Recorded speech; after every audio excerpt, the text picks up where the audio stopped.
ஒரு அடியான் பாவம் செய்து விட்டால், அல்லாஹ்விடத்திலே மீண்டு விட்டால், அவன் தன் கல்வை பரிசுத்தப்படுத்த வேண்டும். அந்த கல்பு அல்லாஹ்வை அஞ்சி விட வேண்டும், பாவத்தில் இருந்து தூய்மையாகி விட வேண்டும். மறுபடியும் அந்த பாவத்தை நோக்கி திரும்புவதை நெருப்பில் விழுவதை போன்று அவன் வெறுக்க வேண்டும். ஒரு பாறை அவனை நோக்கி உருண்டோடு வந்தால் எப்படி மரணத்தை பயப்படுவானோ அது போன்று மறுபடியும் அந்த பாவத்தை அவன் செய்வதை தூய்மையாக்கியதற்கு பிறகு அவன் அஞ்ச வேண்டும். ஏன்? அவன் மகத்துவமிக்கவனுக்கு முன்னால் நின்று தௌபா செய்திருக்கிறான். மகத்துவமிக்கவனுடைய பார்வையை பயந்து தௌபா செய்திருக்கிறான்.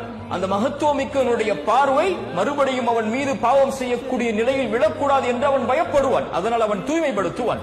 அந்த மகத்துவத்தை ஒருபோதும் அவன் சாதாரணமாக நினைத்து விட மாட்டான். நம்மில் பலர் நினைப்பதை போல அல்லாஹ் பாவங்களை மன்னிப்பான், பாவம் செய்து கொண்டே இருக்கலாம். அல்லாஹ்வுடைய மகத்துவத்தை தரக்குறைவாக பார்க்காதே.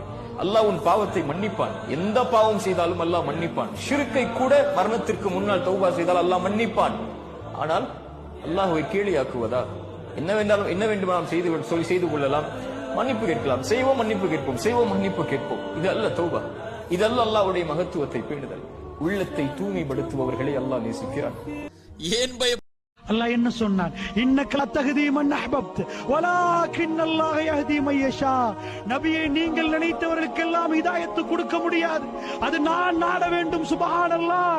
ரசூலுல்லாஹ்வை பார்த்து கொண்ட அபூ தாலிபுக்கு கிடைக்காத ஹிதாயத் எனக்கும் உங்களுக்கும் அல்லாஹ் தந்தான். இந்த ஹிதாயத்தை பாதுகாப்பதற்கு நானும் நீங்களும் எவ்வளவு முயற்சி எடுக்கணும். அல்லாஹ் மீது ஆணையிட்டு சொல்கிறேன், எந்த கோடியிலும், எந்த சொத்திலும், எந்த குடும்பத்திலும் நிம்மதி வர வேண்டுமாக இருந்தால் இது எதிலையுமே நிம்மதி இல்லை. அல்லாஹ்வுடைய நல்லடியார்களே, ஹிதாயத் ஆதம் அலைஹிஸ்ஸலாத்து வஸ்ஸலாம் அவர்களுக்கு அல்லாஹ் சொன்னானே, ஃபஇம்மா யஅதியன்னகும் மின்னி ஹுதன், என்னுடைய புறத்திலிருந்து உங்களுக்கு நேரான பாதை வரும். ஃபமன் தபிய ஹுதாய ஃபலா ஹௌஃபுன் அலைஹிம் வலா ஹும் யஹ்ஸனூன், யார் அந்த பாதையில் போகிறார்களோ அவர்களுக்கு கவலை இல்லை, பயம் இல்லை. அல்லாஹ் என்ன சொன்னான்? இன்னக லதஹதி மன் அஹ்பப்த வலாகின் அல்லாஹ் யஹ்தி மன் யஷா. நபி ஹிதாயத் ஏன் பயப்படுகிறாய் எதிர்காலத்தை பற்றி?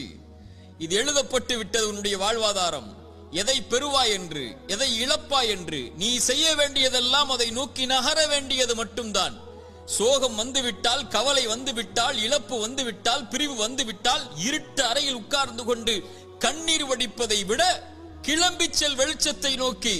உனக்கு பெற இருக்கின்ற அதிசயங்கள் ஏராளம் உன்னுடைய எதிர்காலத்தில். அதை நோக்கி செல் என்பதுதான் இறைவனும் இறை தூதரும் நமக்கு காட்டக்கூடிய வழி. ஏன் பயப்பட? நிறைய பேருக்கு என்ன வாழ்க்கையில அல்லாஹ் ஒரு இடத்தை நோக்கி உங்களை நகர்த்திட்டு போகணும்னா சில பாடங்கள் அல்லாஹ் கொடுத்துதான் ஆவான்.